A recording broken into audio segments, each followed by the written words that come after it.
Welcome back all, it is Hadex Gaming, and if you've kept up, last episode we had a small settlement and started our descent into hard mode. Upon starting the deep caves and entering the harder end of the game, my goals for this month have increased with a few additional things. If you haven't seen my first part, I go over what I'd like, but I'll have them all listed in the description down below for your convenience. So with that out of the way, let's begin by checking my adventurer's journal for the deep caves. I need to complete the following: craft a tungsten weapon, craft a life elixir, and to plant a lemon tree. Lemons were always the plan, as not only do they make lemonade that sell for a ton of gold, but they make lemon tarts, which is arguably the most DPS increasing food, giving armor penetration. Just pausing for a moment, I also forgot to mention my goals for this month. I'd like to make enough life elixirs to get myself full HP, so 300 HP. Ideally, this would be good to tackle even before facing off against the next boss. I also want to obtain enough gold so that I don't have to worry about gold again. I want to ensure I have a waystone on every unique island biome for faster travel. I want to decorate my island more, as at the moment it's pretty bare bones and lackluster. And then I also want to finish obtaining one of each settler and make my way to the incursion tier, which means defeating the fallen wizard or the final boss. Then finally, if I get any extra time, I can spend it decorating and optimizing my island even further. So, jumping back into the game, I quickly stumble across my first chest for the deep caves, finding a fishing rod upgrade, some miscellaneous items, and a boss summon portal for the Reaper. Almost 2 seconds later, I clear out an army of skeletons and find myself some lemons and lemon saplings that I'll be able to plant later to complete a challenge. A bit further down, I funnel some skeletons into a bottleneck for the easy slaughter and obtain some cave glow and siege, which will be critical as they're used for making greater health potions.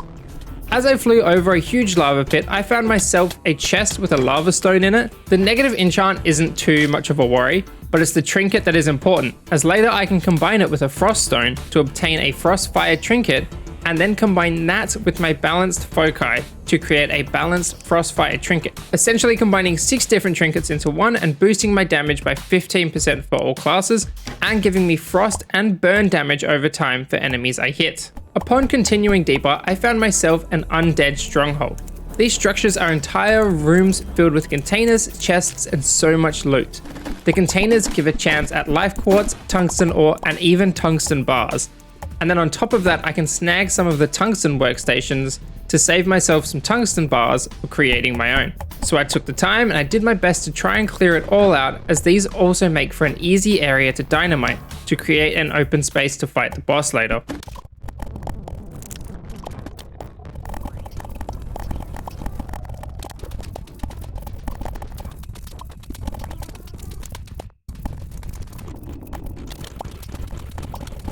After clearing it all out, you can see I was practically swimming in boss summons. I knew I would need some in case I died, and at least 4, but I had an entire chest that was almost full of them. A little overkill, but I left them in a chest at the stronghold to collect when I had a bit more pack space. I returned home only to find out that I had been neglecting some of my settlers.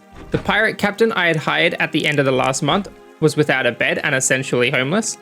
And it's one thing to defeat him in front of his crew, raid his hideout, and then ask him to join me, but to do all that and not even give him a bed is critical. But I didn't learn my lesson and my greed got the better of me. As I pondered about building more rooms, I saw a gunsmith was wandering about and I asked her to join me too.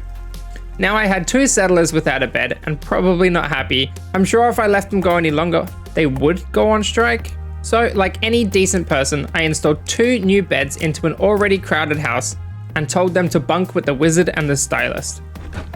I also placed my tungsten workstation down and made an advanced cooking station, then upgraded my alchemy table so that I had access to craft some new and better potions. I mentioned it last month, but I found my pirate sheath I forgot to use, allowing for a 6th trinket slot. With this trinket slot, I crafted myself the bone trinket, which gives armor penetration. This allows for much more DPS and is a staple going forward in the game. On the topic of trinkets, I combined a lifeline and a frozen heart to obtain a frozen soul. This means I get an extra 50 HP, and if I die, I get respawned with some health once more. I then took a little bit of time to plant some farmland and plant some seeds, and more importantly, cave glow for potions. Following that, I planted my lemon tree and completed one of my journal entries. I then went on to craft myself a magic upgrade and craft a tungsten sword, completing 2 out of the 3 challenges. I then realized I need sunflowers and haven't been growing any this whole time. So I would need them for life elixirs. 1 to complete the challenge, but 2 so that I can increase my HP to 300. So I set out to the plains biome only to find that even though it is a plains biome, the autumn plains have their own set of challenges. I need to craft some raspberry juice, scatter 20 leaf piles, and capture a bee with a bug net. After running around and jumping in leaf piles, I completed the challenge and set off to get more sunflowers. I finished exploring the entire island, grabbing a few beehives, raspberries, and bushes, and cleaning out the sunflowers, then headed home and crafted myself the first life elixir, taking me to 270 HP. I then completed the deep cave challenges and acquired a seed gun with the best ranged perk on it. Something I'd like to try out later when I can upgrade it fully during the incursions, but for now I'm just gonna pop it away. I shot off with some wool and coins to the settlement that had the animal keeper and asked if he'd like to join me. This means I can now use him to start husbandry tasks around my settlement. So with 14 out of 16 settlers, I needed just 2 more. The pawnbroker, who is currently waiting a little south for me, and an explorer, I believe. So let's go grab the pawnbroker and assign him a bed and a room. That being said, my housing is getting kind of squishy with a handful of rooms that everyone is sharing, so I'll have to do something about that shortly. However, before I had the chance, I wanted to ensure I was getting the most out of the animal keeper and started assigning food troughs with wheat so that the animals would breed, and during so, an explorer arrived. This was the last of all the settlers to hire, and upon doing so, I was instantly met with raiders. This was poor timing, as I hadn't even thought of arming them with weapons or preparing them with armor. And then the cherry on the cake, my weapons are really only good for single target and not for groups of them. Like any good leader, I wanted to meet them before they met my town, so I headed off north to fight them in the ocean. I did my best to try herd them and round them up so they didn't make a run for the town. However, a few slipped through and I had to ensure I was helping everyone out. It was an absolute rampage and I even got down to just 4 HP, but was willing to risk it all for the sake of my people. And then just like that, we had defeated them. This was definitely an eye-opener and I probably do need to invest some time into preparing them for the inevitable raids. After the raid, I decided it was time to start growing more crops as well. So this meant that the more variety I had with my crops, the more food options I'd be able to make. Not only providing myself with gourmet foods, but my settlers too, which meant they would be happier, and a happier settler means better prices, better work production, and more production. During this time, I also set out to plant some fruit trees and crafted and made some apiaries, which I later went back and populated with queen bees so that they can start producing honey. And don't quote me on this, but I believe the bees also fertilized crops. I also knew I'd need more eggs for food and placed down 3 bird nests for the chickens to lay and incubate eggs. What I didn't know at the time was that placing a nest was enough for the chickens to know what to do.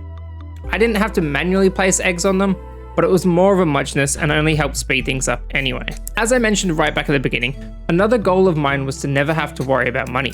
So I took my 3,500 gold and spent it all on dynamite with the pirate captain. By taking all of these dynamite to the void dungeon and then selling back the items I got, I'd make a ton of gold, and that's exactly what I did. So I took my 26 dynamite and started just lobbing and collecting everything and anything that blew up.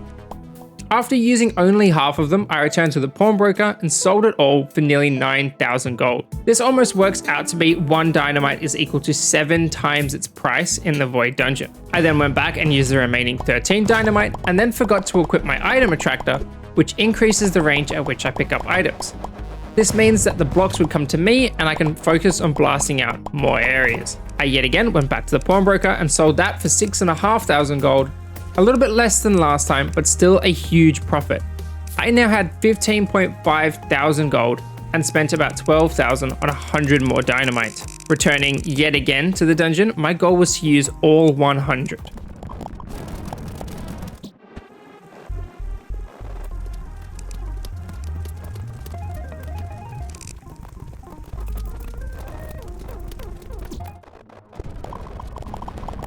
So with all 100 used, I filled my pack and void pouch as it was time to cash it in.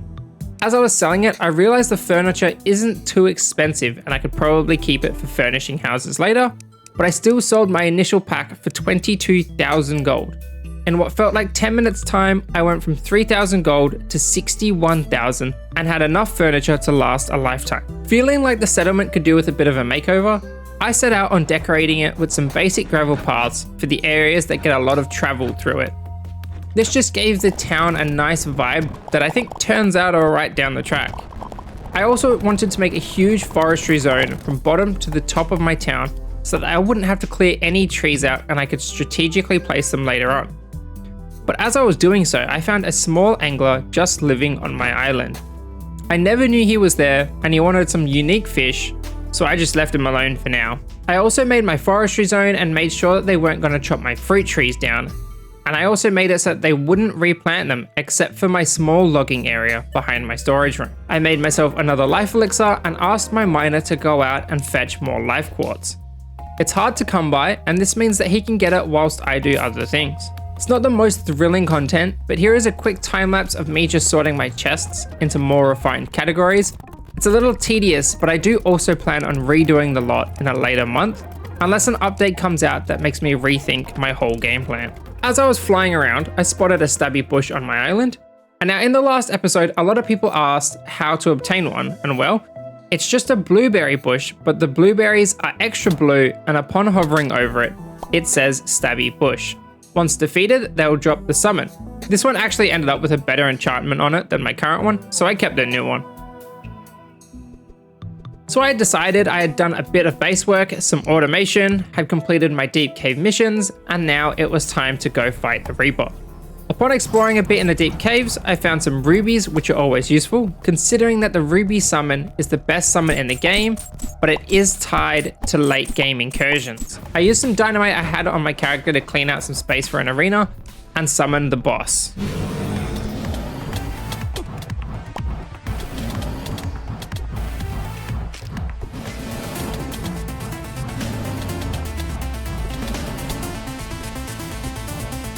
This fight was going smoothly until the second half where the Reaper teleports around a bit more, and also did some serious damage to me, making me use my lifeline and getting me close to death a few times.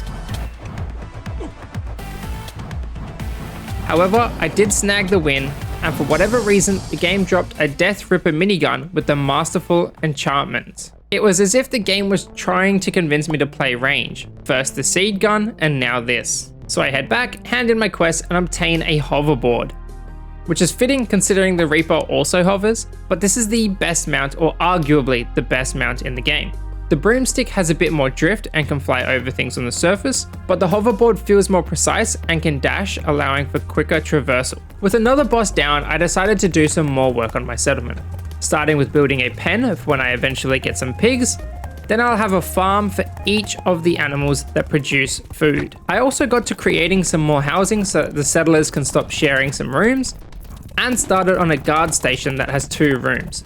And who knows, maybe I turn one of the rooms later into a jail cell, but for now it's just going to house 2 guards. I also took the time to try make a mining and building equipment set, however I was missing the telescopic ladder. At the time I thought it came from a later quest, and I had completely forgotten that it actually came from the Autumn Plains missions. I also found some more dynamite laying around and thought why not clear out even more of the Void dungeon, because why not? I then decided to use some of the Void stuff to make the wizard his own house, decorated it nicely with bookshelves, bench seats, a Void bed, and a few other things.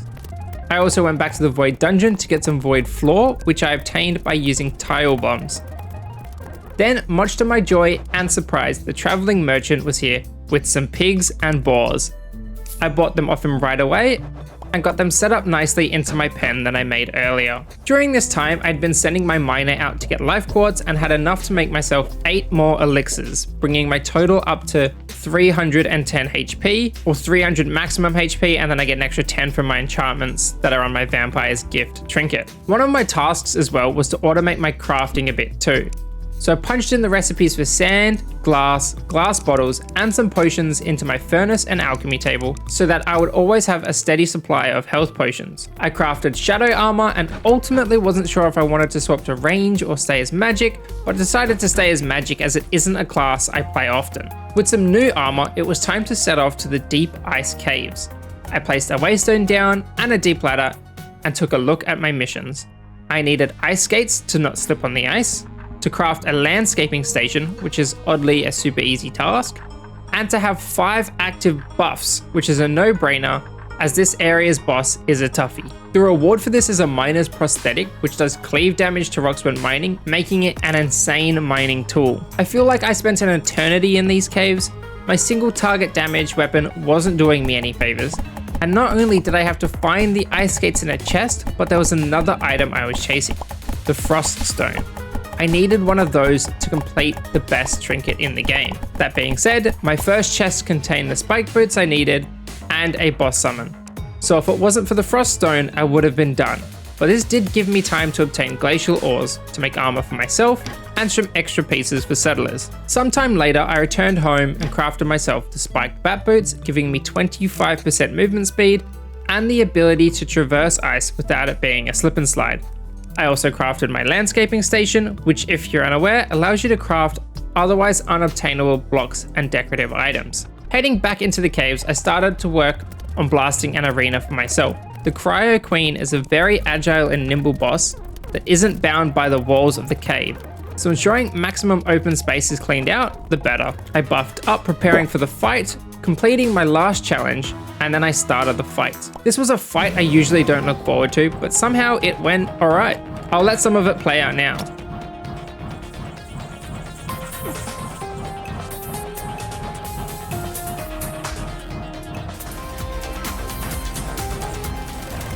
As you can see, it was a fairly easy fight and nothing to worry about. I handed in my mission for a banner stand. The banner stand allows me to place buff banners into arenas so that I can get buffs. A quick spoiler alert, I didn't use them ever because I forgot all about them. I even buy extra banner stands so I can use them.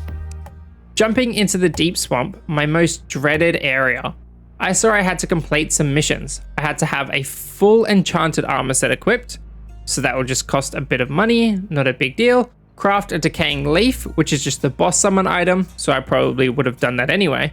And then to cut down 1,000 cobwebs in the deep swamp caves, which I'll gladly do. As I tried to start mining, I realized I didn't have enough pickaxe power, so I crafted myself a glacial pickaxe and an axe, and then set off to the wizard to enchant my gear.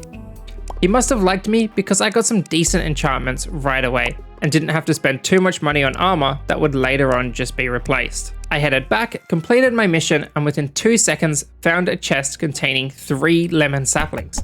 The farmer sells them for over 1,000 gold each, so that was a big find. Just a few blocks south was a fishy and coral sub-biome and a crystal biome.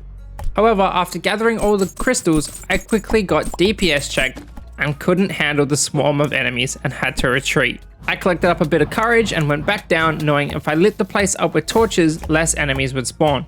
So as I tried to clear the enemies out and place down my torches, I tried to hide and I didn't realize they could open the doors and they quickly had me surrounded. I retreated out on my hoverboard, but ended up playing pinball all around the obstacles and again had to retreat. I ended up sending my miner to go fetch my mycelium ore and decided to head north instead of trying to tackle the fishians again. To my surprise, I was met with a ton of mycelium ore. From memory, there wasn't anything I needed from the swamp anyway, I just had to defeat the boss and complete the missions. I found my first loot chest, and to my surprise, found an aged champion shield, which makes this area's boss much easier, and another boss summon. It was everything I didn't know that I needed. As I was defeating the enemies, I realized they were taking too long to die, and I decided I wanted to upgrade my magic weapon. I went back to base and crafted another Cryo Queen summon in hopes for the Cryo Quake magic weapon. This weapon shoots a wave of ice in front of it and is great for clearing out groups of enemies. The fight went my way, but it was extremely close. It didn't drop the weapon I wanted, but it did drop a really good melee weapon. I figured I haven't done too much melee on this run yet, and my foci was a hybrid one, so I could change to that. Returning to my base, I found the most insane thing. I went to check up on my miner, who was out gathering mycelium ore, and as I checked, he had returned with an insane 99 mycelium ore. I have never seen a miner return with that much quantity before, and then went ahead and crafted my decaying leaf to complete a challenge. As I waited for my glacial ore to smelt too, I went back to the ice caves in search for an ice pickaxe and that very elusive frost stone. As I was searching for the items I wanted, I stumbled across a trial chamber. This chamber was the light path room. The goal is to step on the first pressure plate and then walk on them as it's shown on the lit up area. However, at this point in the game, it can be cheesed by stepping on the first plate and then using a hoverboard or broomstick to fly across and then step on the last pressure plate. However, if you're not that far yet, you can also place your mouse cursor onto the imitating tile to yourself. So if you're on the first plate, then put the cursor on the first lit up plate too. Then just walk the way you need to and the mouse cursor will keep track of where you are.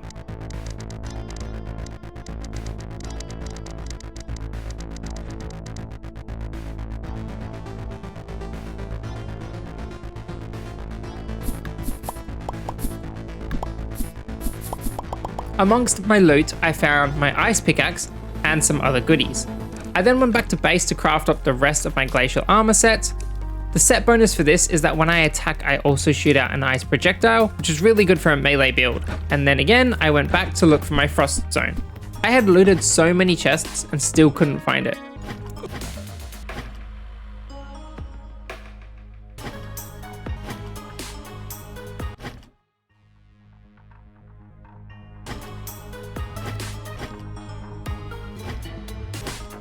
I returned home, cleaned my pack, crafted a treasure potion, and returned again.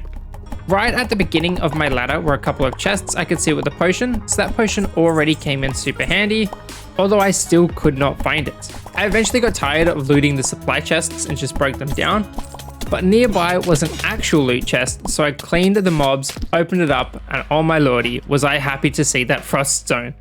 This now meant I can craft what may be the best trinket for a hybrid playthrough. Excited, I returned to base, crafted the frost firestone with the frost and firestone, and then combined that with my foci to create the frost fire balance foci, giving me 15% damage and fire burn and slowness to enemies when I deal damage. So with my newfound trinket and armor, I was ready to take to the swamp again, and I only explored for a short while but went back home and built extra armor sets for my settlers in case there were more raids.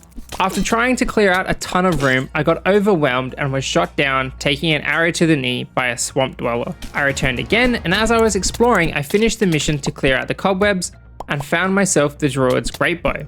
This bow shoots multiple arrows at a time, but I for the life of me cannot wrap my head around using great weapons.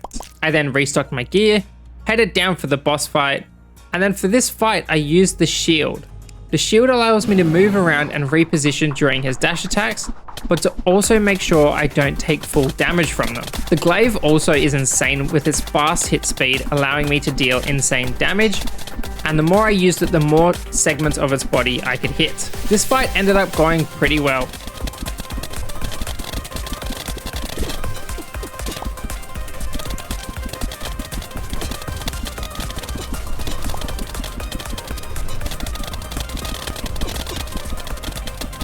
After all that, the boss drops yet another masterful ranged weapon, the living shotgun.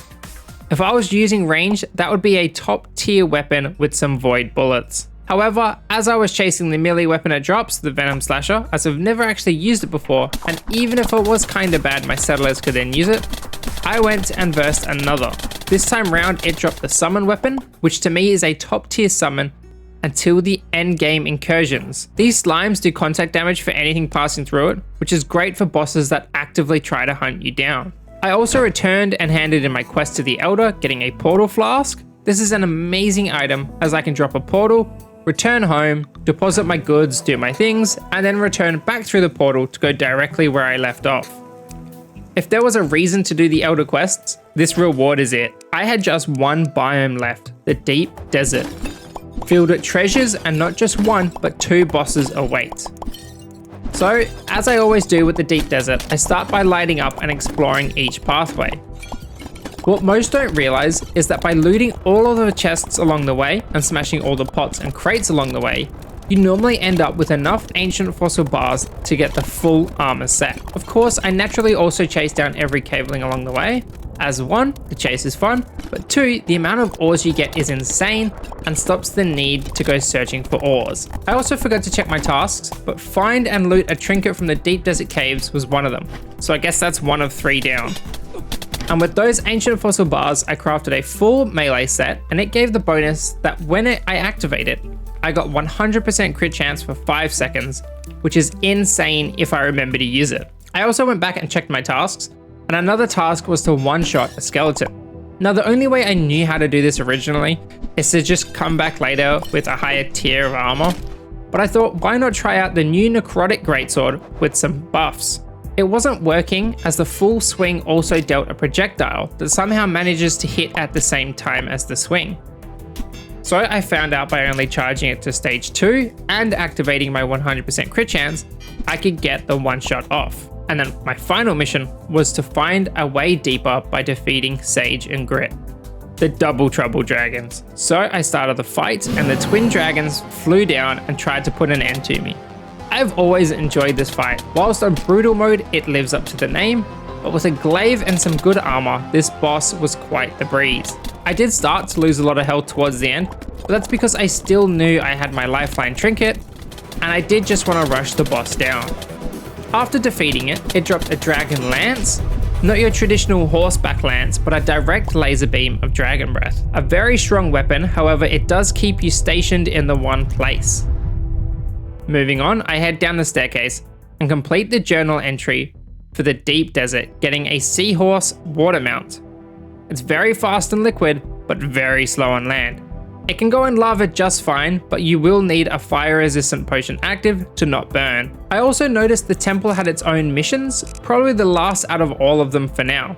But I had to find a secret painting and steal it, defeat my old nemesis, the fallen wizard. And by nemesis, I believe the lore is that it is indeed the void wizard, and this is the rematch. I then have to craft a fallen altar for a banner of war flag that increases spawn rates of enemies. This is great for making mob farms. So I returned to the Elder and got my Blink Scepter. This will prove to be useful for the final boss as it allows you to teleport, letting you dodge certain attacks. I also felt like I was done with melee and wanted to try out summoning. After all, the Stabby Bush has accompanied me from start to finish, so why not end with a summon build for the final boss? So I crafted some summoning armor and some summoning trinkets to assist, such as the Scrying Mirror and Mesmer Tablet, both allowing for extra summons. I even put on the Necrotic Skull, and even though it is an active item, I still get the perks from keeping it as a passive, giving me the extra summon damage. And then finally, I kept the Frozen Heart for a bit of HP and life insurance. Now, summoning works with two types of summons. There's active and passive summons. And so I crafted the Ruby Shields. These are an active summon. I have to constantly summon them to keep them up. But the Ruby Shields act as a shield which can take the hits of projectiles and cause impact damage. However, upon contact they shatter, meaning I need to summon more. And then my army of slimes are a passive summon, meaning if I summon them once, they stick around forever. So with my new gear, I headed back through the portal, back down the stairs and began exploring the temple. And lo and behold, the secret room with the secret painting just spoon-fed to me.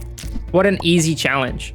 After making it the whole way through, I placed down a waystone so I could travel back if I died, or if I wanted a rematch and headed down into the fight. I buffed up, summoned my stabby bushes, my slimes, my ruby shields, and forgot to place down my banners. But I started the fight anyway. So I was doing well at the start, but was too ruthless in my offense that I forgot about defense. This caused me to get very close to killing him, but ultimately dying in the end. I went back for a rematch. This time I swapped my Zephyr boots for the Blink Scepter and grabbed a lemon tart food for 10% damage and crit chance, and 8 armor penetration, which is a critical DPS increase.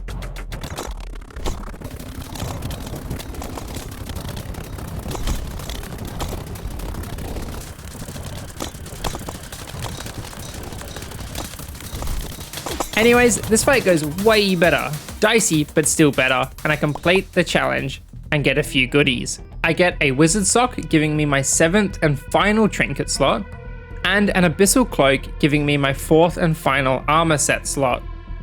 So with all those upgrades, I head home and make the fallen altar, completing my final challenge. I hand in my quest to the Elder for a void bag. It's the same as the void pouch, but it just holds more.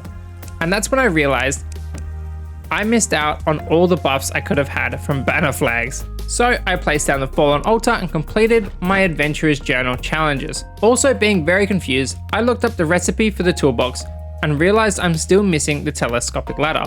I was sure I had done all the missions, and to my shock, I realized I forgot to complete the plains challenges. I still needed to make the raspberry juice and to catch a bee with the bug net, so off I went. raspberry juice completed, catch a bee with a bug net completed, complete all journal entries completed, and then finally I crafted a toolbox completing my mining set. With the final boss done and a ton of my own personal tasks done, I figured I would save the incursions to next month as I had done plenty of bossing for this month. Whilst I did decorate the farm a bit, there was definitely more that could still be done. So as I was decorating one room, I got distracted and realized I needed a door to get in and out from this side too. So I broke a hole in the wall, and oddly enough, the light during the daytime for that room just looked better than planting torches in there. But I also started on creating floors and paths for the walkways again. And after all the action for this episode, sit back and unwind with a small montage of me making the place just that little bit more lively.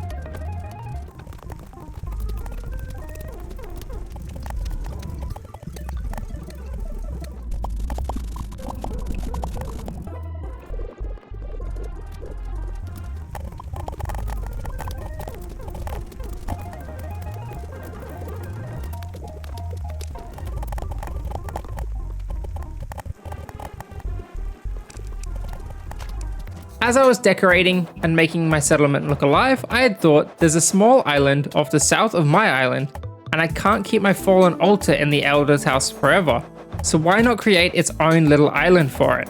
So I got to decorating a bridge, the walls,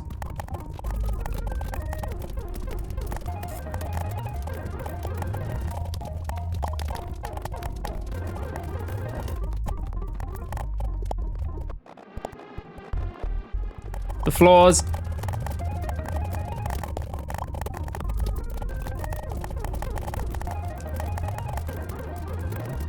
and as I was done, a bunch of raiders showed up.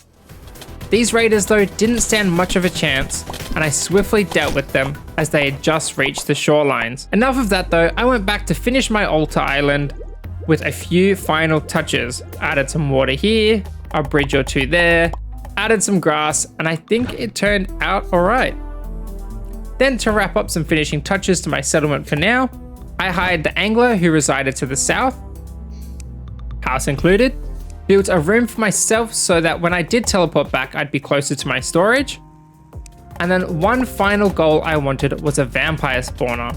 I needed bat wings later, and this was a great way to start. I have built some walls to funnel them into, a lava pit in the middle so they couldn't destroy my banner of war, and then the banner of war tying it all together, the final piece to lure them all in. The goal was my summons kill the enemies and the lava catches the strays. But rounding out this month, here is what my settlement started out as, and here is how it finished with the inclusion of my fallen island. As always, I hope you all enjoyed this video and definitely stick around for the next, as we will be tackling some incursions and maybe even dedicating a lot more time to fleshing out my settlement. But have yourselves a very happy time zone, and if you're not sure what that means, it means good morning, good afternoon, good night, wherever you may be, and I hope to see you next time.